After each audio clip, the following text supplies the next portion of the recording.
You. Yes, you. You want to know the tea about quarantine?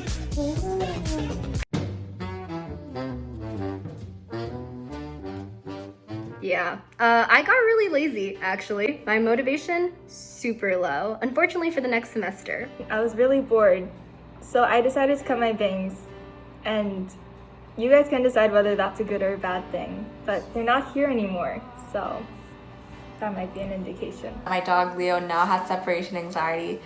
I got kind of fatter, and I also couldn't go to Korea like it was planned. One bad thing about quarantine is I had to start working from home. This is where I spend most of my day. I've just been stuck here in Korea, so I haven't been able to see my friends back in Arizona for a really long time, and I miss all of them. And I've been really craving Mexican food for the past 9 months. I guess the bad thing is I turned 40 just a couple weeks ago, and definitely I'm feeling my age, starting to find a lot more white hairs. But I'm thankful for the 40 years God's blessed me with, and I'm looking forward to the next 40 years of life, God willing. No doubt the worst thing that's happened these past several months has been the passing of my grandfather. Feeling isolated, lonely, and sad. Just going through a lot of different emotions during this pandemic.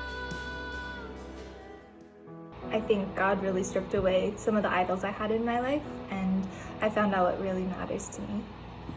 But the best thing is that I haven't given up. And despite all the negatives and the pain and the hurt, and even through the positives of just like growing and maturing in my faith, God has shown me more and more of his character and his love and grace and mercy. And because of that, I haven't given up, and I don't plan on giving up, so yeah. Finding a very close group of friends in Epic. Finding a new church community movement ministry. And joining and being a part of Movement Life Group. And I guess the good things, God has blessed us with our first child, and we're looking forward to our baby girl being born later this week. And I guess a bittersweet thing as well, God has actually called us to move down to Austin, Texas to be closer to family. And so I'll be transitioning out of my role at GPC. Because I was stuck with my family, I actually got really close to them again, which was really, really nice. So I guess yay for being stuck with people.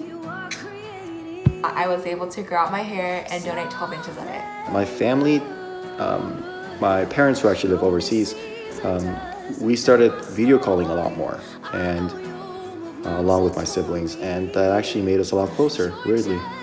Yeah. My siblings came back for like the longest time ever, and it was really good spending time with them. And I also can touch my toes for the first time.